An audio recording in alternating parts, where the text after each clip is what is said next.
性自由是初级自由，也是终极自由. Sexual freedom is primary freedom and ultimate freedom. Xiefeng, November 19, 2019. Translated by Qin Yu and edited by Care. Give me liberty or give me death. Liberty, love? For my love, I would sacrifice life. These two I need. For liberty, I will sacrifice my love. Life's ultimate goal is its pursuit of freedom.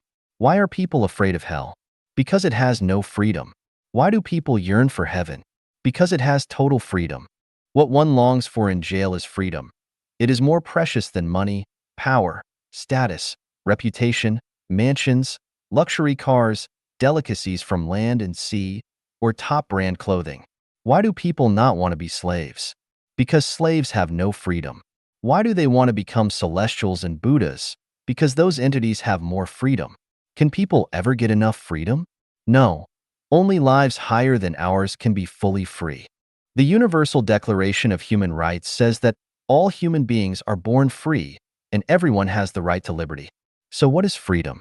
Freedom means that one's will is fully exerted and displayed. We are members of societies, no more influential than drops of water in the oceans. It is impossible to fully exert and display one's own will, because the freedom of one person can easily conflict with that of another, so everyone must be restrained.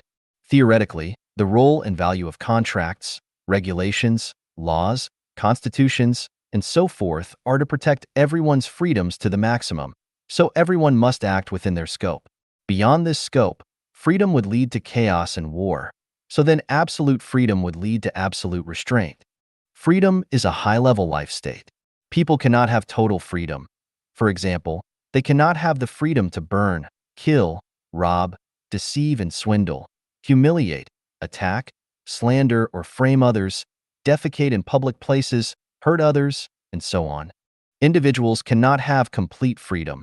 They can only pursue freedoms that have little potential for conflict with others, society, and nature, such as those of migration, imagination, thought, their pursuit of life in heaven, freedom from death, of labor and creation, and sexual freedom.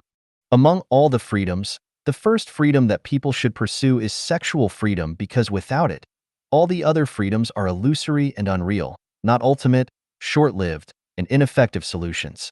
Sexual freedom is both primal and ultimate. In other words, sexual freedom is the core of all freedoms and the others are marginal. To pursue freedom, the first one to pursue is always sexual. What is sexual freedom?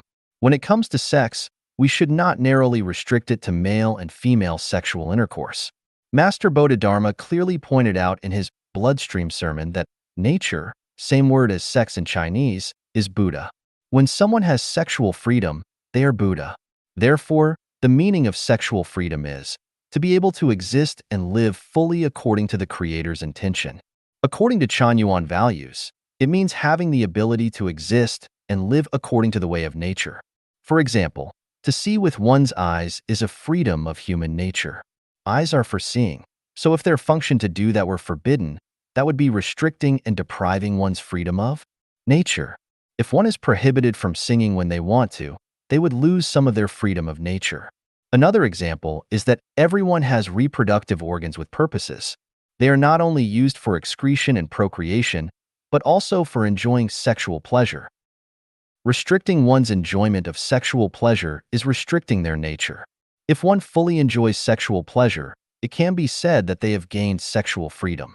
There will always be those who, whenever sexual freedom is mentioned, will immediately think of sexual openness, carnalism, debauchery, lewdness, promiscuity, pimps, sluts, adulterers, fornication, and the like. These are purely assumptions and imaginings of the savage and foolish, or the expected understandings of men with brutish natures. Sexual freedom is the artistic blooming and enjoyment of the nature of the civilized, not the delicacy of scrambling barbarians. Some people attribute AIDS and other STDs, family breakdowns, and similar consequences to sexual freedom, but this is the same as attributing diseases to food, which makes no sense. If you compare sexual freedom to flying, you cannot deny air travel because planes have crashed. It can be said that other freedoms can only exist after sexual freedom has been obtained. Without sexual freedom, Those others are empty talk. One's degree of life quality is closely related to their level of freedom. The higher their quality of life, the greater their freedom. When we look at nature, we find that animals are freer than plants. We are freer than animals. Celestials and Buddha are freer than us, and gods are freer than celestials and Buddha. To pursue freedom, we must first pursue sexual freedom. However, if one does not perfect their soul garden and does not possess the qualities of sincerity, kindness, beauty, love, faith, and honesty, then they absolutely cannot enjoy sexual freedom. In short, people cannot enjoy sexual freedom fully. This is determined by the quality of our species. If anyone can truly enjoy sexual freedom, congratulations, you are no longer a human being. You have elevated yourself to the status of a celestial or beyond.